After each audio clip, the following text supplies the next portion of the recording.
chiens dans la ville. Psycho, santé, société. Bonjour à tous. Nous voici de retour pour une nouvelle saison riche de sujets que vous aurez choisis. Votre chien a essayé de faire des choses avec moi. C'est juste un chien, il a pas conscience de ses actes. Il agit au flair à l'instinct. Vous savez ce qu'il me dit de faire, moi, mon instinct ? C'est d'appeler la gendarmerie et de le faire piquer. Mais pour quel motif ? Agression sexuelle. Vous avez des preuves ? C'est pas forcément l'année où vous aurez eu le plus d'activités à l'extérieur avec votre chien, mais qui sait, c'est peut-être celle où vous en aurez appris le plus sur lui. Votre fidèle mascotte, Youpla, s'est donné à fond pour vous flairer les meilleurs scoops avec les experts les plus engagés. Son tarif de jambon à l'heure s'est un peu envolé, mais ça reste un chien droit dans ses coussinets. L'épisode d'aujourd'hui m'était réclamé depuis longtemps. Nous avons réuni vos plus beaux témoignages sur des situations d'urgence auxquelles vous avez pu être confrontés, et évidemment, il était de notre devoir de compiler un maximum de gestes qui pourraient bien sauver la peau de votre compagnon.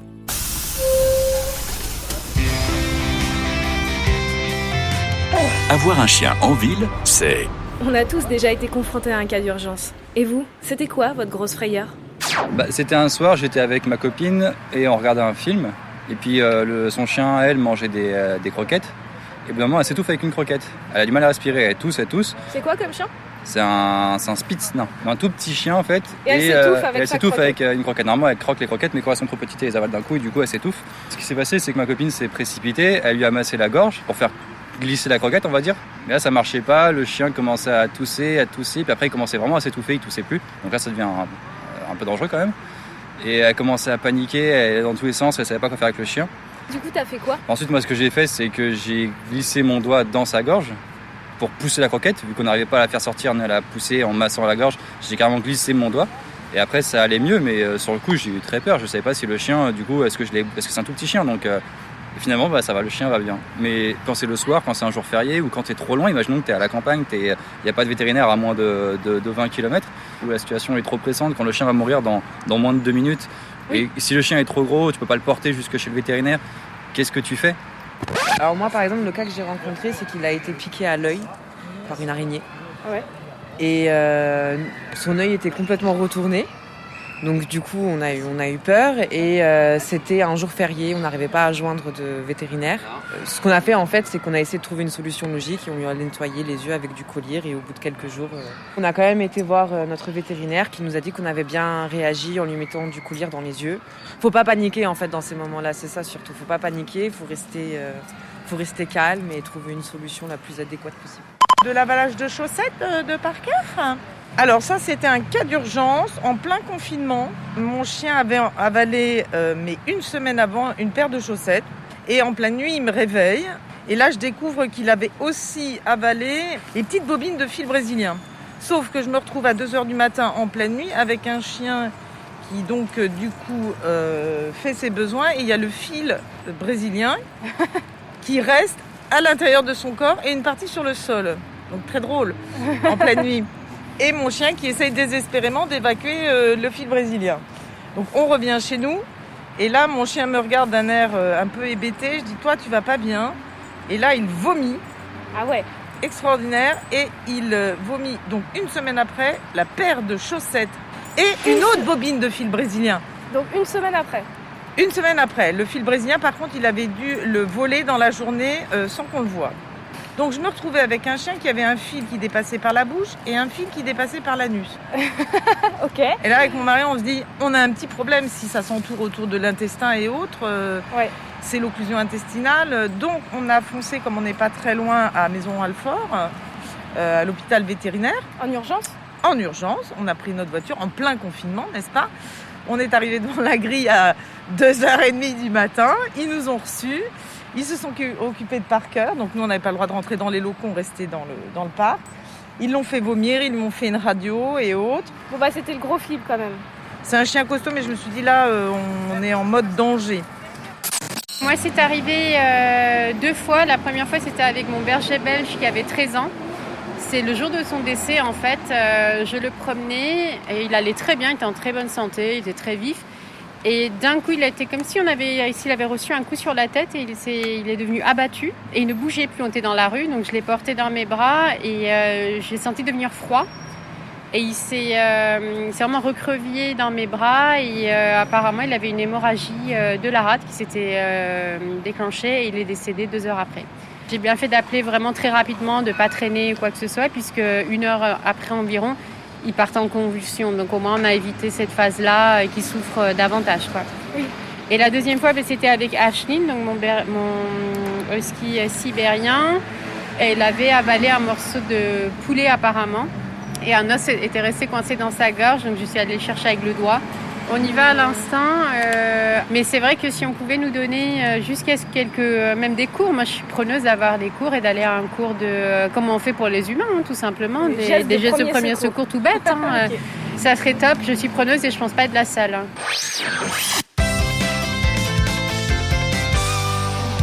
Pour ouvrir cette nouvelle saison, c'est avec un plaisir non dissimulé que j'ai contacté Thierry Bedossa. Et vous savez quoi ? Il a même accepté d'être le parrain de la saison 2 d'Un chien dans la ville.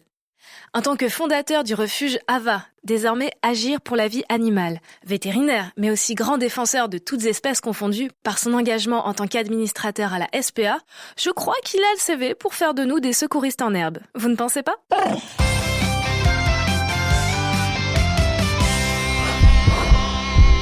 La Minute Veto. Cet épisode, il est sur les gestes de premier secours et les soins d'urgence qu'on peut apporter à notre chien. Qu'est-ce qu'on peut faire nous-mêmes ? Qu'est-ce qu'on peut faire dans toutes les situations que je vais énumérer et s'il y a des choses à faire ou pas, parce que des fois, il y en a strictement aucune. Alors déjà, moi, j'aimerais qu'on rappelle un peu les bases. Par exemple, la température corporelle du chien, c'est quoi de base ? La température corporelle du chien, elle est de 1 degré supérieure à la nôtre, elle est de 38, alors qu'il est au repos et non stressé. Si on prend sa température alors qu'on vient juste de le réveiller et qu'il avait passé plusieurs dizaines de minutes, voire plusieurs heures à dormir profondément, on va trouver une température un peu inférieure, de quelques dixièmes, 37,6, 37,8. Et si on prend sa température toujours alors qu'il va bien, mais qu'il a fait des efforts conséquents, comme les chiens ne peuvent pas évacuer la chaleur en transpirant, la température monte très vite. Marcher ne serait-ce que 15 minutes d'un pas intense et alors qu'il fait un peu chaud dehors, à la clinique vétérinaire, et alors qu'il va très bien, on prend sa température et nous on voit 40. Est-ce qu'il a de la fièvre ? Non, c'est juste une hyperthermie qui est associée au stress et aux conditions d'environnement du moment. C'est là le cœur du sujet, c'est-à-dire que l'expert, celui qui a l'expertise, en gros le véto et l'auxiliaire spécialisé vétérinaire, nous on fait interpréter une température en fonction du contexte. Mais quand on a une inquiétude, il faut toujours en référer à l'expert. Moi, c'est vraiment mon conseil. Ok. Dans le témoignage qu'on écoutait juste avant, dans ces moments-là où il faut réagir très vite, par exemple en cas d'étouffement, quelles sont les choses qu'on peut faire ? Par exemple, est-ce qu'il y a les gestes de Heimlich, c'est ça qui existe pour les humains ? Est-ce qu'il y a des choses qui peuvent être similaires chez les chiens ? Absolument. On peut sauver la vie de son chien dans une telle situation d'urgence. Quand j'étais en Amérique du Nord, en université nord-américaine, on m'a appris énormément de choses grâce aux acronymes, parce que les anglo-saxons, ils sont si forts pour qualifier et pour résumer. Et moi, relativement aux urgences respiratoires, j'ai appris ABC. Airway, ça veut dire les voies respiratoires. Breathing, ça veut dire respirer. Et C, ça veut dire cardiovasculaire. En gros, qu'est-ce que vous pouvez faire quand votre chien est en détresse respiratoire aiguë ? Vous pouvez s'assurer qu'il retrouve une intégrité des voies respiratoires, vous lui débouchez les narines, vous expulsez un corps étranger qui s'est introduit, comme dans ton anecdote terrible, dans la trachée, de manière inopinée. Donc, vous favorisez l'accès aux voies respiratoires. On peut faire du bouche à bouche à un chien. Il faut tout simplement prendre sa truffe et son museau, toute sa gueule, dans sa bouche, tout rentrer, et puis il faut souffler. Attention, en fonction de la taille du chien, il faut souffler plus ou moins fort. Moi, plusieurs fois par an, je sauve la vie à des chiens comme ça, sur le terrain. Je vois un chien qui tout d'un coup fait une syncope, manque d'oxygène, j'ai aucun outil avec moi, je suis pas à la clinique vétérinaire, je prends sa gueule tout entière dans ma bouche et je souffle régulièrement, donc je lui apporte de l'oxygène. A comme airway. Breathing, le faire respirer. Donc, le faire respirer, ça veut dire lui apporter de l'oxygène, non pas seulement une fois, mais autant que possible, sachant qu'en plus, il n'a pas assez respiré, puisque c'est une urgence respiratoire. Donc, il faut souffler raisonnablement en fonction de la taille du chien, faire attention à ce qu'on lui envoie comme quantité d'air en fonction de sa capacité respiratoire. Évidemment, avec un petit chien de 1 kg, c'est pas comme avec un chien de 100 kg. Et donc, il faut souffler au moins 30 à 40 fois par minute.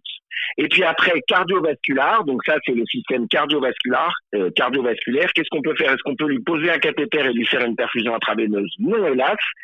Ça, il faut aller à la clinique vétérinaire, mais ce qu'on peut faire, c'est lui faire un massage cardiaque. Alors évidemment, un massage cardiaque, on le fait à une main sur un petit chien de 2-3 kilos, et on sent même le cœur, s'il s'est arrêté, redémarrer. Sur un chien de taille plus importante, il faut un vrai savoir-faire, mais ce sont des formations aux gestes de premier secours qui sont aujourd'hui accessibles de plus en plus à tout un chacun.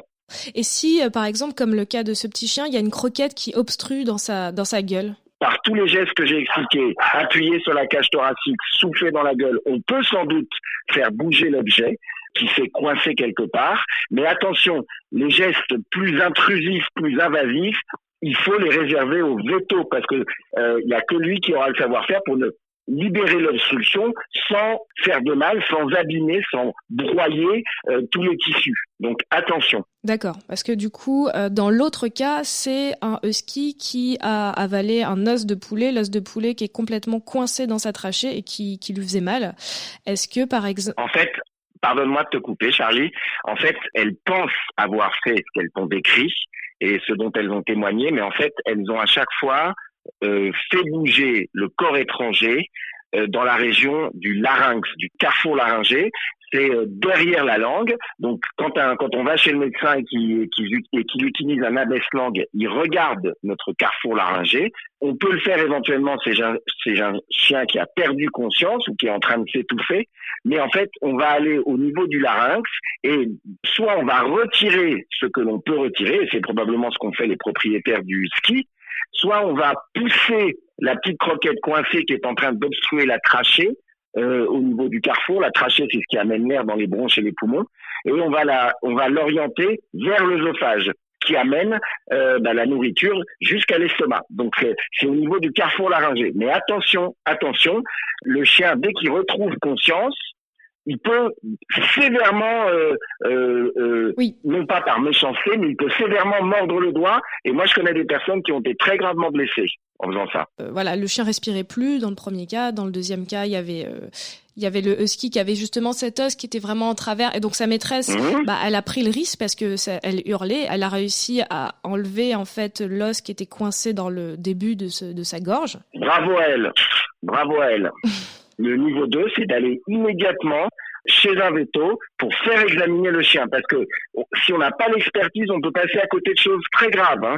S'il y a par exemple une déchirure du médiastin, le chien, quelques dizaines de minutes plus tard, il peut décompenser et mourir parce qu'il va faire un pneumothorax et il ne pourra plus respirer. Donc là, c'est un vrai moment où on a besoin de l'expertise du vétérinaire. On parle vraiment, tu vois, des soins de premier secours qu'on peut prodiguer avant le... Bien sûr, ce qui sauve la vie. Voilà. Le prochain topic, c'est quand il y a une bagarre qui éclate parce que ce sont des choses qui arrivent. Est-ce qu'il y a des techniques pour essayer de faire lâcher un chien qui a la mâchoire bloquée? Alors, il n'y a pas de technique universelle. Tout dépend du contexte, de la situation, de la dangerosité potentielle du chien.